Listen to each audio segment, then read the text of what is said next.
Welcome everyone to a special edition of the Information's TITV. We are bringing you this breaking news coverage to bring you some exclusive details about SpaceX's acquisition of xAI. I want to bring on our editor-in-chief, Jessica Lessin, to walk us through what she knows. Jessica, what are you hearing?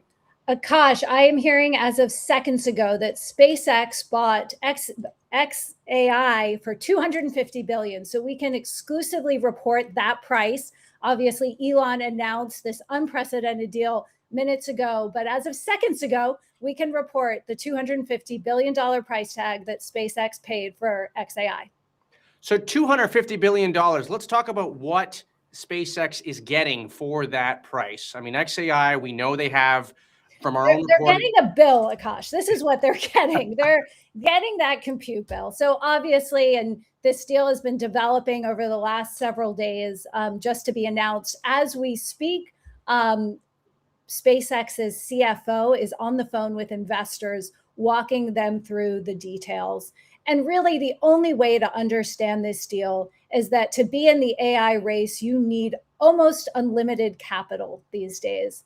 And Elon was raising it through investors in the private markets. But obviously, that's been a tough haul or getting tougher. So he's turning to SpaceX months ahead of the IPO, which I hear will not be slowed down. I think that is a message that Brett Johnson, the CFO of SpaceX, is communicating, that this IPO will not be slowed down by this deal.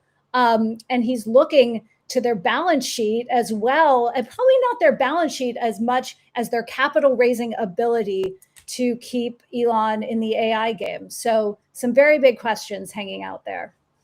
The interesting part that I've been thinking about is what the synergies are here with this deal. I mean, we heard that at one point, Elon was thinking about putting xAI inside Tesla, and we had our co-executive editor, Martin Peers, on the show last week talking about maybe that would have been a deal that makes sense. Obviously, SpaceX, I mean, the way I'm thinking about it, I mean, xAI then conceivably could beat OpenAI and Anthropic to the public markets in some ways, which that wasn't on our bingo cards, really.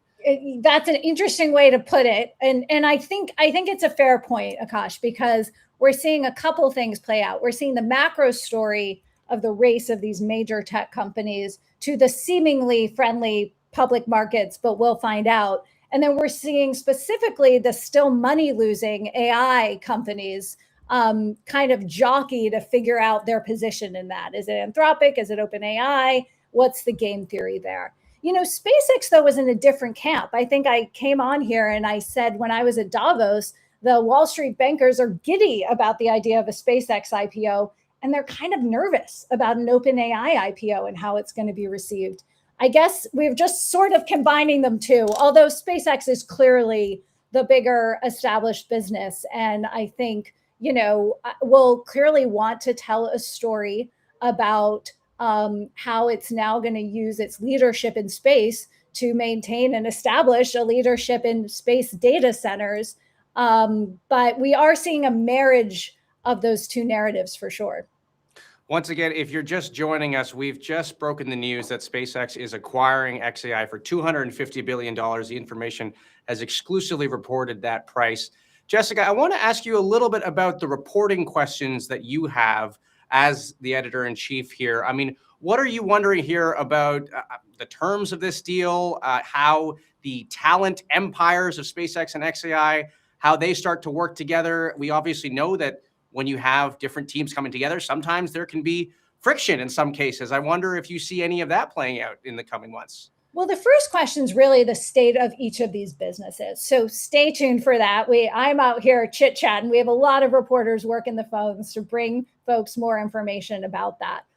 Because obviously the state of xAI's business is going to be a huge thing investors are going to look at, as well as SpaceX. I mean, again, we know a lot about its revenue growth and pieces of the business with Starlink and so forth, but still a lot to peel back the curtain on really the underlying state of these businesses. You know, in typical M&A, Akash, we'd be talking about who was in favor, who was against, what did the investors think? That doesn't apply in Elon land. He wants the deal, he'll get it done. Obviously, I don't think SpaceX investors are thrilled about the dilution, but Elon's made them a lot of money. And I think at the end of the day, that everyone, of course, there's no recourse, there's no, sense of what they can do, but you're a SpaceX investor being asked or being told you're taking on a probably financially not that stable capital guzzling entity, also one which has, a lot of, reputation issues attached, right? It was going to be a kind of hot button asset to be part of an empire for sure. That if it were typical M&A, we'd be talking to a lot of investors for their sentiment. Doesn't apply so much here. And then, of course, the big question, I think we hear that SpaceX is hoping that this combo IPOs at $1.25 trillion. What's the reality of that? What is reaction to that? What, all the questions that hang over that. Again, investors are excited. Everyone is excited about SpaceX, taking this leap, so to speak.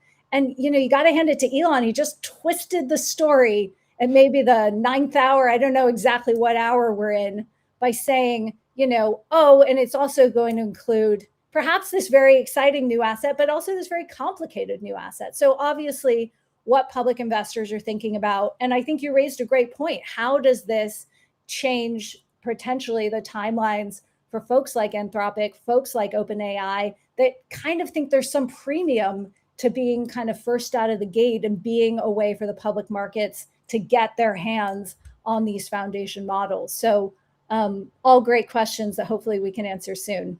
Great. Well, Jessica, I want to thank you for coming on, and I want to thank you for bringing us your inside reporting. Once again, that is Jessica Lessin, our editor-in-chief here at The Information. That does it for this breaking news edition of TITV. We will be back in your feeds tomorrow at 10 a.m. Pacific, 1 p.m. Eastern, unless, of course, we have more news to break for you, which in all likelihood might be the case. I want to thank you for joining us. Have a great rest of your Monday evening. Bye-bye for now.